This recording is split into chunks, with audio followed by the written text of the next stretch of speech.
much for joining in and for taking out the time for ASAP Uncensored and for agreeing to be a part of this conversation. Very important conversation. Before we even start, if you can just give a short introduction about yourself and about Gacy and how it sort of began and where you are right now. So yeah. Thanks, Aisha, for reaching out, and also like having these conversations is really important, especially at this time. I feel like more than ever, at least in my lifetime, for us to have these conversations and openly, right, and make actual use of digital platforms the way we thought it would be way back in the early 2000s, where we thought it would be a platform opening up for dialogues and such. So yeah, I'm Tejaswi, my pronouncer they them, and I'm the digital content editor at Gacy. I'm also a community anchor of sorts where I get involved with like the events and organizing them and things like that. And also on various special projects that we do in partnership with a lot of brands, focus on queer communities, queer audiences, queerness. Family started 13 years ago. We're going to turn 14 this November actually. And yeah, it started off as a platform to just discuss pop culture and to discuss like queerness in ways that were not very accessible back in the day to even mainstream popular culture consuming audiences.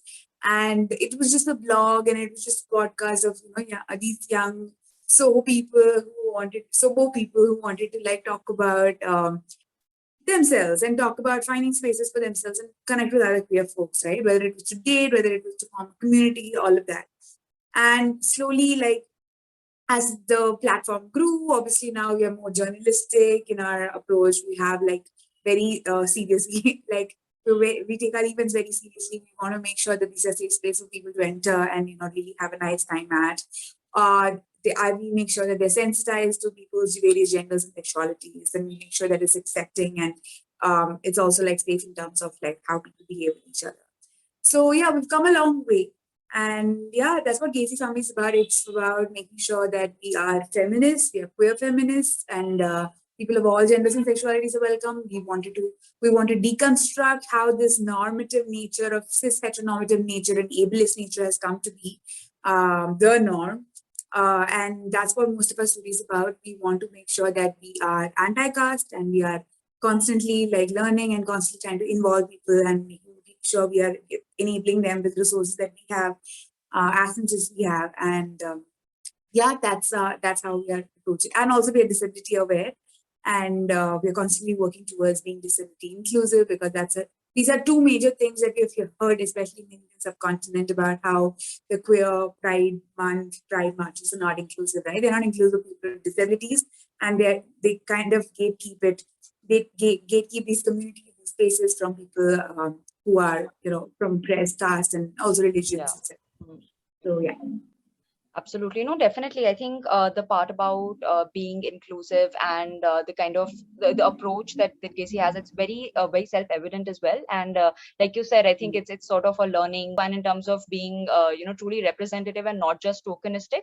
So I think that that really makes a difference. I do have a follow-up question to that. So like you mentioned that it started as a just as a pop culture sort of discussions and like safe space to talk about what your experience is. Actually, yeah. Yeah. So how did the like the shift in that sense happen towards the massive online, like the sort of now you have guides, you have various videos and various helpful resources on the platform. So and when you even when that shift happened, and now of course Gacy is at a place where it can be called as a safe space for people, for queer folks, for non-binary folks, for people with different abilities as well.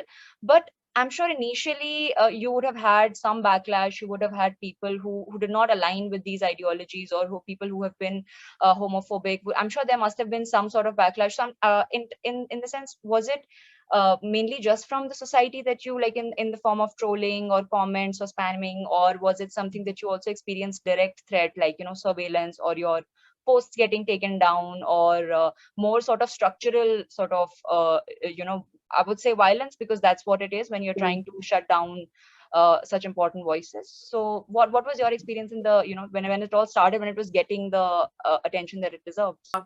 Because of the lockdown, because of the pandemic, a lot of people are spending a lot of time at home, and a lot of people are spending a lot of time online, with screens. So this kind of became the safe space that they were kind of like reaching out to. And a lot of people started also listening to their own, inner voices. A lot of people started, without the mask of being in a workplace, without having to mask in social spaces, a lot of people also started to come to terms with their own queerness.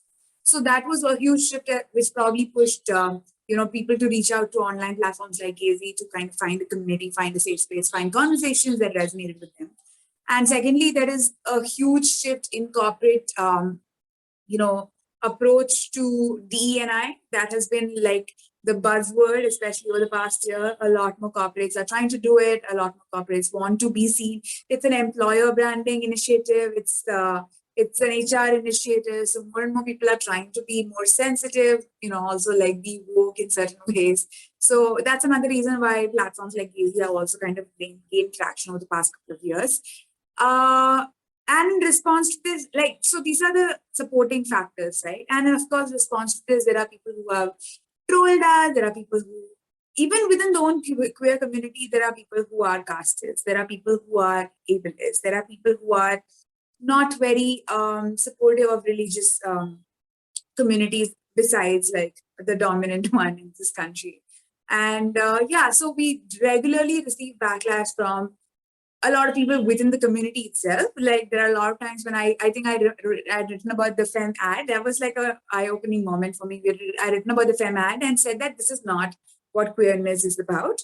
To say that this is femme ad is representing is being queer inclusive in its advertising is not something that I subscribe to at all. Because like why does queerness have to fall into a certain compulsorily monogamous kind of setting, and also which is a very Hindu Brahminical form of solemnizing companionship and such, right?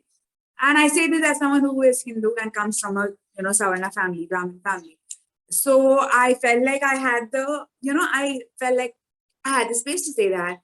But that article was, of course, there was a lot of support for it also. But like I saw in the comments, a lot of people like just saying that it feel like it was affirming for me and this page is never happy. So the critique of certain norms, we are even now, for instance, if we put up pictures of people getting married in the country or outside the country, queer brown people getting married, that post gets so much attention, gets so much love, gets so much validation online. We do put it up. We realize that this is something people want to see as well. We're not saying that should not be allowed, but that there's more to queerness than just that, right? There's more to queerness in the queer rights movement than just marriage equality. That conversation does not end there at all. So yeah, we do get a lot of trolls. Even now, recently, another piece, we get a lot of trolls, and that's like we've kind of initially it was quite jarring for a lot of us. We had a lot of internal discussions. We were like, why do you think this is happening?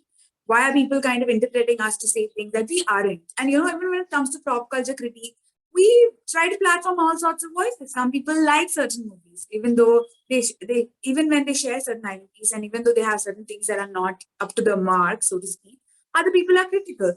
And that's why the queer community is also so diverse, not monolithic. And we are always trying to emphasize that. And that also kind of, creates fractures in the, dialogue that happens in the comment section and such. So yeah, I don't know if I answered that question directly, but that is our experience. No, that really draws a picture for me, at least, because again, I'm trying to draw parallels from again from the whole abortion rights perspective as well, because so very interesting that you said that definitely there has been a shift in terms of and massive support. We all know about that joke that we see the companies on 1st July. And you see that pride colors washing off and sort of so I completely agree with you that it's sort of in that sense that sort of massive support has been very helpful in raising the voices, but at the same time, like for example having problems because I was just while doing an analysis of any of your Facebook page or anything, if you take a look at it, your analytics only offers when it comes to gender only for male and female. But at the same time, when you're signing up, you're making an account on your Facebook or Instagram, you do have more than the binary options, however you want to fill in. But when it comes to analytics, and then I went into like, I searched a bit about it, that why is that the reason, and then it came out because it helps their marketing analogies. So again, capitalism is sort of the whole Right. answer, where it's the driving force, right? And another thing that you mentioned was that lockdown was definitely something that gave a massive boom to the online world, to the internet. But another thing that was faced a lot at that time was because houses are also not the most safest places for Yeah. a lot of people as well.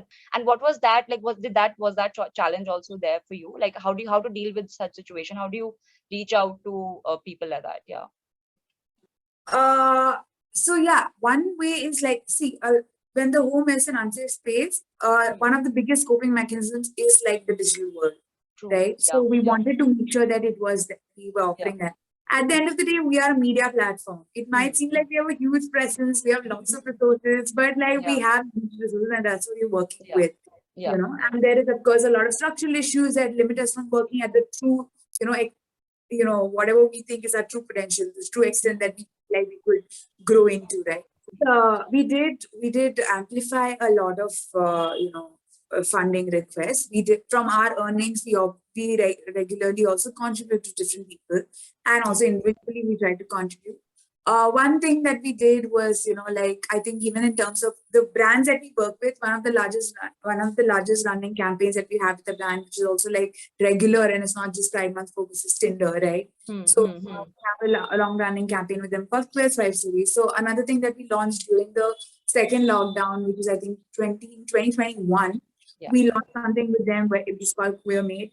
We platform, like, a lot of people were turning towards a lot of queer people were turning towards other forms of income, because they face workplace discrimination, maybe because they were fired, right? Because queer people are the first to go because of various unfair practices. So a lot of them were starting out their own small business. A lot of them were young. Of course, we are looking at the digital crowd here, and that's when we realized that a lot of people are also facing violence on the streets. We heard about this, this Kerala trans. In Kerala, there was this Malayali trans who was like not allowed to like sell biryani, right? She faced a lot of violence and very alienating atmosphere, and she couldn't really figure out how to make her ends meet. So in situations like that, we also realized that there are other organizations working at the grassroots, and so we identified an NGO that. So basically, how we designed this entire thing was we were platforming. I don't remember how many people platformed last year, because this year it became a real live event. But last year we platformed many queer creators, queer business persons who were like selling through a platform on LBB, Little Black. And they were selling their way, and all the revenue that was generated as part of this campaign, I think it was a one campaign. We were pushing all the brands, and we were putting out content regularly about these brands who were on board. Tinko met that amount and donated an NGO that is working at the grassroots, I think in Tamil Nadu. It is called Born to Win. It is started by a trans person, and it is run by a trans person. So we wanted to donate to that organization to be able to help people at the grassroots as well. So we are developing these various mechanisms. We realize that a lot of these people who come to us as queer creators, a lot of people who platform are probably like Savarna background, urban focus, etc. But we are trying to kind of identify organizations. We also amplified a lot of queer NGOs that are run by queer people in various parts of India. We amplified them. We had our writers speak to them and platform them and encourage people to contribute to them on a platform. So that is one way we try to make sure that this is a more holistic approach. It's not, Gazy cannot do everything, right? Like Gazy at the end of the day is a media platform. And we are getting into events and we are getting into these spaces, but we don't work at the grassroots. I don't go out every day as an employee at Gazy to kind of understand what's happening to people and things like that. What I do is an armchair and still desk-based research and based on my own community, which is limited. So yeah, that's how we're trying to kind of increase the scope of how these things can be addressed in a systemic way and at different levels. Yeah, absolutely. And amplifying the work of organizations that are locally, or individuals who are locally, sort of running it, and like you said, doing the grassroots work. So that's absolutely amazing. I think I'm pretty sure it would have been extremely helpful. Gacy has also been very boldly speaking up about, building a pleasure positive culture. And recently, we have all seen that there has been sort of, again, thanks to the availability of the internet and that sort of power that we have in our own individual hands. On the other end, they're restricting information on sex education or SRHR, calling it porn, or so at the same time doing that as well. So I see this as, of course, like as a hypocrisy, and we all know that internet is only a reflection of the misogyny, the constant misogyny and patriarchy that we have in our offline lives as well. So what do you have to say about that, and how do you feel about this sort of the shift that has happened for the younger generation? I was personally studying public health. Like that was part of my coursework when I was a few years ago in 2018 when I was studying. Hmm. And I realized that public health, the narratives of public health are still very defined by like men, cis Yeah. men, Yeah. cis het men, and mostly like Savarna men. Hmm. And public health is always like pathologized. There is this very clinical approach to it. There's a very scientific process approach to it. And there was no space for my voice, and there was no space for other marginalized voices also, which I observed. My project was in in a community that is indigenous, and it's called in BR Hills, which is outside of Bangalore. So I realized that there were a lot of politics to how these narratives are created and how it is seen, what is seen as good work, what is seen as addressing public health issues. Yeah. But a lot of loopholes from where I stand, right? Like I don't even belong to that community, so I actually was it was not even my space. So Yeah. even where I was, I could see that there were loopholes. So I can only imagine how people from within the community might see it, right? So I realized that that's a space I wanted to be in, and to be able to create that space, I had to like be a part of community that was maybe media based, that was talking about pleasure. Right now, that it is very product driven and stuff. It is very service driven. It is not. We do address it in our other written pieces about how there needs to be a systemic shift and how there needs to be policy driven systemic the systems need to desensitize, etc., etc. But like I found my space in a more product driven space, like where we talk about pleasure through like pleasure products, etc., etc. And also like STI testing by service providers and things. So there is definitely a deficit for that space, and yes, we get targeted all the time. There is always a fear that our post might get taken down. There is always like we put in so much work in terms of art, in terms of writing, in terms of the language, in terms of like the research, and then the post just does not get amplified because it gets taken down, or we are shadow banned, or something else. Oh yeah. It's a very real consequence to our reach, and we want to amplify these because we are putting out information that is critical out there. Of course. And there is a lot of, like, even as a queer person, I realized that when we talk about HIV, there was a lot of propaganda. It was an epidemic, right? Let's least in the epidemic. But it was never addressed by the president. It was never addressed by public health officials because it was seen as a gay man's disease, right? And that kind of queerphobia is rooted in a lot of these narratives as well. So public health, moving away from the very academic approach, a very like clinical approach to a more self-aware like approach, individual based approach, a community aware approach is something that we're trying to do. And yeah, it's not really met with a lot of support when it comes to like communities, when it comes to algorithms, when it comes to platforms. But we're constantly trying to circumvent it by making it a social conversation, making it a conversation and commentary on culture. Like recently when we talked about STI testing, I talked about like how when I was like as old as 11 years old, I think I was in Delhi and I was reading Delhi Times, and Sharon Stone basically just said that sex, like penetrative sex leads to HIV. So maybe you can, explore other things like sex. And that stayed with me. That stayed with me well into my 20s, like 15, 16 years that stayed with me. And then I realized that that was not the case. Like condoms are there and they can be made dental lamps out of, and you still get it, tested for HIV, and not HIV, all sort of STIs, and it can still spread and can cause mouth ulcers. So much information that is out there that needs to be cleared up. So yeah, I mean, we have a long way to go, and we are honestly still experimenting, and we're still just scratching the surface in terms of having those conversations. Even in terms of consent, a lot of the consent is still about like, did you say yes to sex? Then it is consensual. Whereas last year we had a project where we talked about consent as a culture. We wanted to talk about consent when it comes to people who are neuroqueer, who are neurodivergent. How do they see these kinds of norms? How do they see the relationship escalator? How do people with chronic illnesses, how do they feel the pressures of dating and pressures of escalating a relationship? And how frequently you must date, how soon intimacy must be built, how soon labels are shared, etc.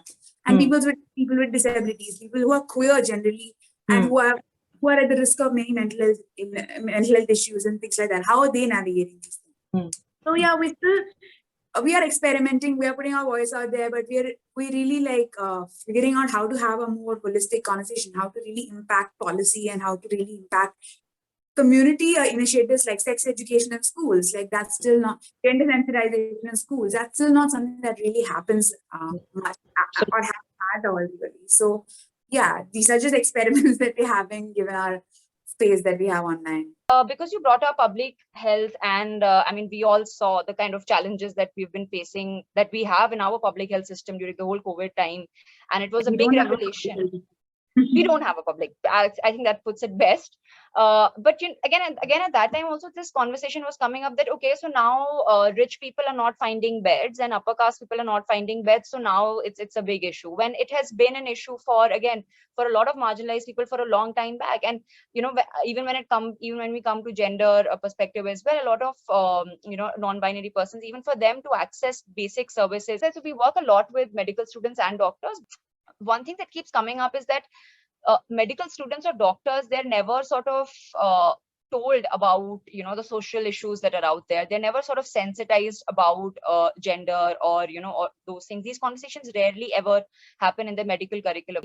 So we want to learn, we want to understand, learn from you, and take notes and take tips, what we can take back as as a learning point, something that what are the things that they can keep in mind when treating on or when dealing with someone, a non-binary person, or what are things that they can take care of, or just what would you have to say about that, and just the general situation of the medical infrastructure for non-binary people and how difficult it is? I mean, in my personal experience, I actually avoid medical spaces. I don't usually go to doctors. I have to be really stressed out about a certain health issue before I approach one. And that is usually because doctors are positioned as experts. They have them for 5 to 10 minutes or in 20 minutes, and they suddenly know more about our bodies and our conditions and our pain thresholds more than us, because of such conditioning, because of such curriculum telling them that this is the Bible, this is the this explains the entire human physical condition or whatever. So yeah, I think a lot of times, if I think in terms of public health, we can fall back on various other sorts of trained or semi-trained resource providers. Like for instance, something that's happening in the US, especially with a lot of Native American and Black women and Black people, is just that doulas are coming back to talk about birth giving and what the trauma of birth giving and even taking being born and things like that. They're having a very different narrative out there, and that I follow a few accounts on Instagram, and it's quite interesting. Yeah, the conversation really challenging the whole healthcare providers, and basically how birth is seen in the setup. So that is definitely one. The distinction between the doctor and the nurse. The doctor is the expert, and the doctor is almost always a male figure who will do and after the caretaking and everything, all of the important work really post this, is done by the nurse and sort of not seen as important. So absolutely, agree with you. Yeah, I think we really need to move away from this idea that the doctor is the expert, the doctor knows best. That you know best, the patient knows best. The patient has to feel heard, has to feel seen, has to feel understood. Otherwise, I don't understand how, how the doctor knows anything about what the patient is, what the patient goes through. And a lot of symptoms, a lot of things are conditional, but they still matter, right? They still have an impact and stuff. And then this whole division between what is physical and what is, mental health, that needs to be addressed. A lot of mental health issues eventually manifest as chronic health issues, autoimmune issues, long-term health conditions, right? So there are literally lots of different things that I would do differently. I don't think there can be one different thing, one particular thing that I would talk Of course. about. But there is a lot of, like, I have spoken to a lot of people who do a lot of patient advocacy, who are involved in self-advocacy. And unfortunately, that's a lot of labor.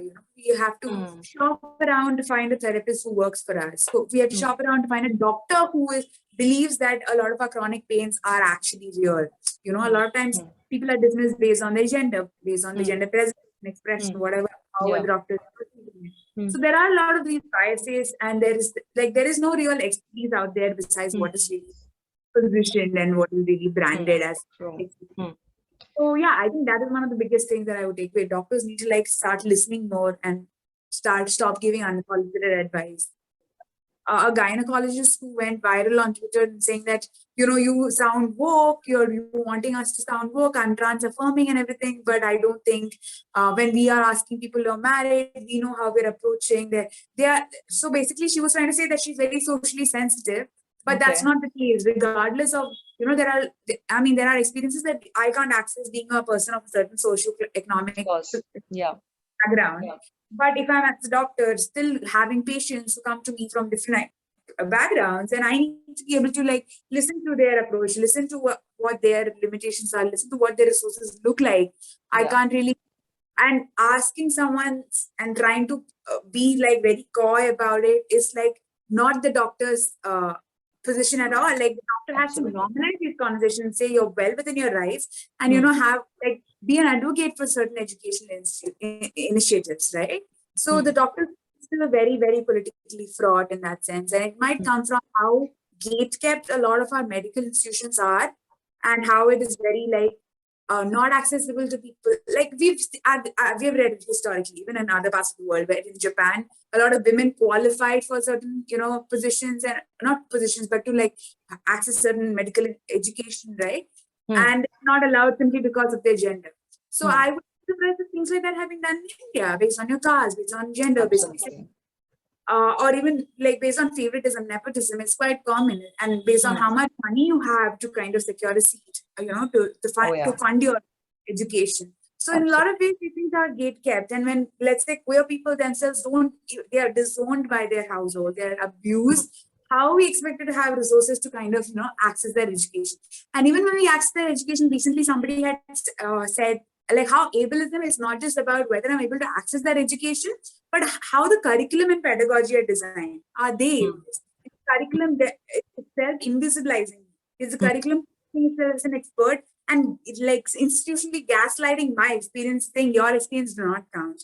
And then there's pedagogy, which is, different people learn in different spaces, but we don't necessarily have educational accommodations that are really woven into the system, because everything is so by the book, and it's seen as one size fits all policy, and there's no real it based on ground lived experiences.